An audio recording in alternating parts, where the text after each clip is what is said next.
procedure that we are going to demonstrate now is known as the tracheostomy. Tracheostomy is an operation in which we make a hole in the trachea, and this hole is made at the level of the third and fourth tracheal ring. As before embarking on the procedure, it's always better to get an X-ray of the neck done to see the position of the trachea. The position of the patient is that the patient is lying supine on his back with a sandbag under the shoulders. As with any surgical procedure, before giving the incision, the area is cleaned. After cleaning the area, we identify the surgical landmarks. There you can see a simulation of the thyroid cartilage is given here, and at the lower end you can see the suprasternal notch. For the beginners, it's always better to work in the midline and give a vertical incision. For people who do a regular tracheostomies, it's better to take the horizontal incision. Before starting the procedure, it's always better to give local anesthesia.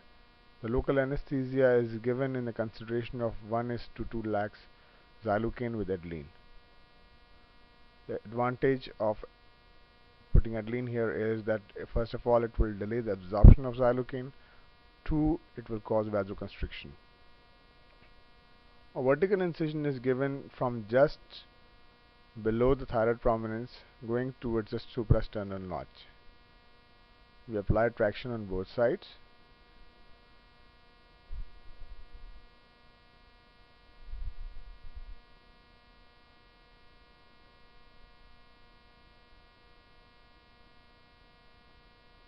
Then we start the incision, starting from just below the thyroid prominence and extending down towards the suprasternal notch. The ideal incision can be between 3 to 4 centimeters, but if needed, this incision can be extended downwards as well. After giving the incision, we secure hemostasis. After securing hemostasis, we dissect. We dissect the soft tissues of the neck and the strap muscles which are lying in the midline.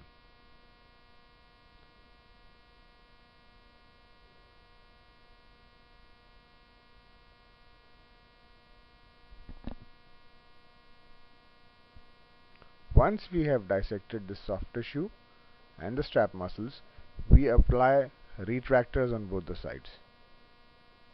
After applying these retractors, we try to identify the trachea. At the level of the second, third and fourth tracheal ring, we encounter the thyroid isthmus. We dissect the thyroid isthmus and we retract it either upwards or downwards. After retracting the thyroid isthmus, we can see the tracheal rings. What we do is, first of all, we confirm these tracheal rings by feeling it with our finger. We can feel the tracheal cartilage. Then, to confirm it, what we do is we take a syringe filled either with normal saline or xylocaine. We inject a small part of the syringe inside, and then we draw. Once we draw, we can see the air bubbles. As trachea is a cavity which is filled with air, the air comes in the syringe and the air bubbles can be seen.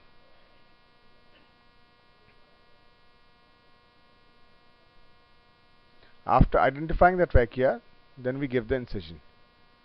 The incisions can be temporary and permanent. Here we'll demonstrate the temporary incision. It's a H-shaped incision. The incision is given in between the third and fourth tracheal ring.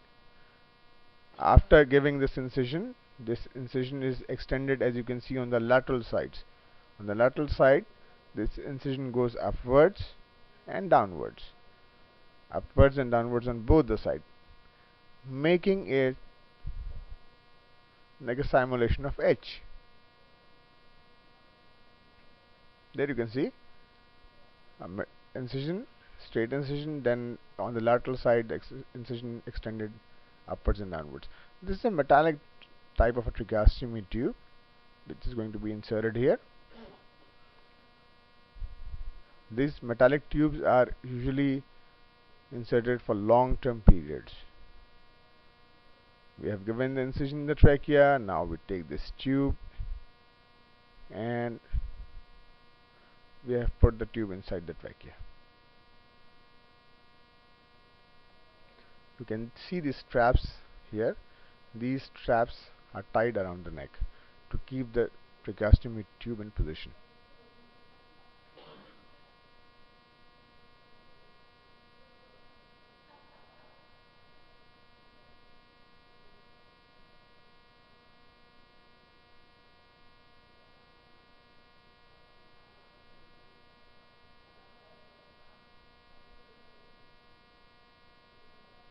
Tracheostomy tubes are of two types mainly. One is the metallic and one is the vortex tracheostomy.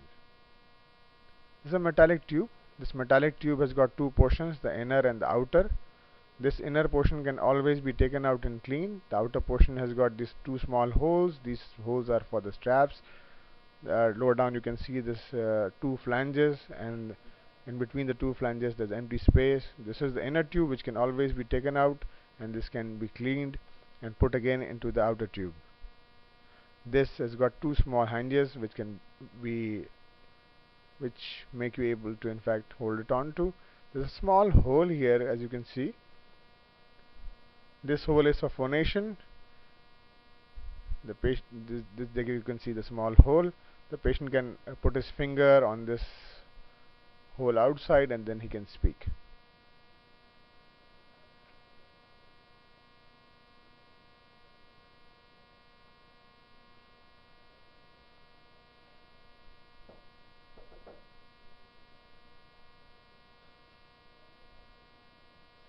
The other tube here is known as the vortex sort of a tracheostomy tube. At the distal end of this tube is a small cuff. This cuff inflates by means of a valve which up here, and this is a one-way valve. When we inject air, this cuff at the lower end, it expands. This cuff, when it expands, in fact it serves two purposes. One is that it doesn't allow any secretions of blood to trickle down the tracheobronchial tree, and the other is that it anchors onto the trachea. This tracheostomy tube is used for short-term purposes. This is kept for 48 to 72 hours. This tube has got a single lumen. It doesn't have an inner or outer tube, so the lower end usually gets clogged. So this tube cannot be kept for long periods. These tubes come in different sizes, small, medium and large, according to the size of the trachea.